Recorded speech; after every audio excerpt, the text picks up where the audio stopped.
This is Þórisholt, the farm where I'm born and raised. Living in the province of Mýrdalur was quite difficult before the days of modern technology and transport.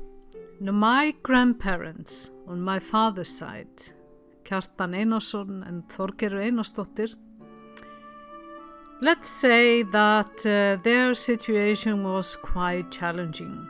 On the farm Þórisholt, there were simply too many people on the farm to provide sufficiently for all of them, because the farm had very little land. So there was practically no room in the kitchen for my grandmother to cook. So she had to cook outside in the barn for the first 12 years of her marriage. That's something that was very common in the 19th century, but we are talking about 1920 and onwards. And at the farm they only had one cow and occupied only one room in the house for their ever-growing family. At the end they had 7 children. One of them was my father. Now, my grandmother Þorgerður was very special to me, and I will speak more about her in another episode. My father was born in 1930. He was 4th in line, a middle child, and he was born right into the Great Depression. When he was a child, there were days he had to go to his uncle's farm to ask for milk for him and his siblings, so they wouldn't basically starve. And there were many nights where my father and his siblings went hungry to bed. Later, I understood why he disliked so greatly if I didn't either want to eat what was on the dinner table or if I didn't finish the food on my plate. My mother was born in 1932. She was born in Heiðardalur Valley, which I have talked about in my previous episodes. It's only about 10 kilometers from Þórisholt.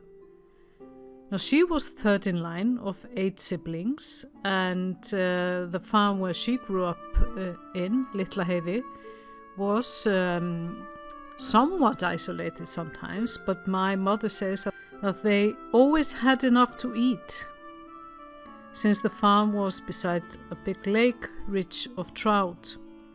Now, in an earlier video, I spoke about the hardships of Margaret, my grandmother, and how she barely survived giving birth to her youngest child.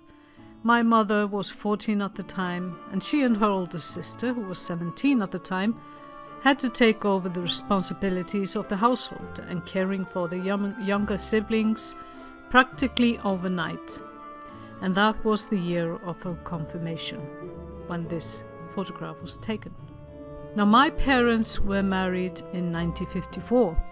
At the time, my mother was working in a boarding school canteen in Skógar, and my father was living in the southwest part of Iceland, pretty close to where I live now and most of my family, interestingly. He was working in a store owned by his uncle, and also working as a lorry driver, transporting goods around the surrounding countryside, a work he later claimed he greatly enjoyed and saw a future in. But at the time of my parents' wedding in 1954, my grandfather Kjartan got sick with pneumonia.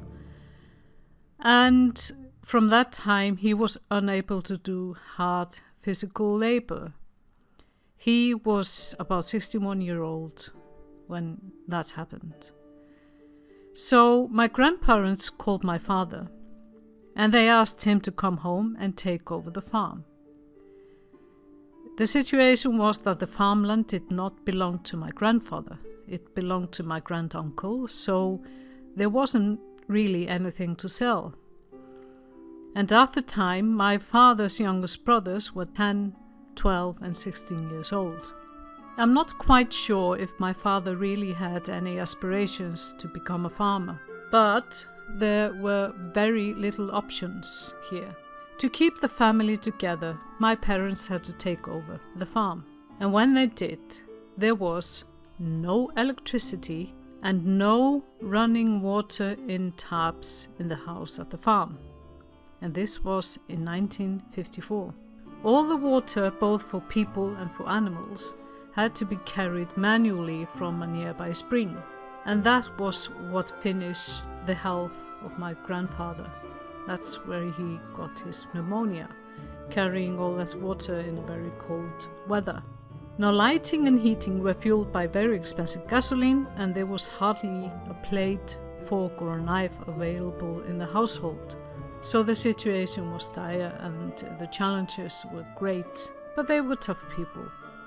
My grandma was a tough cookie. I never knew my grandfather, he died in 1970. So this was the situation for the first 8 years of my parents running the farm. It wasn't until 1962 that they finally had electricity and running water in the house. As a result, every time I'm on the verge of complaining about doing laundry or loading the dishwasher, or that I must go to the grocery store or travel abroad for work, then I think about the situation my parents had to deal with for the first years. And that really makes you grateful for what you have.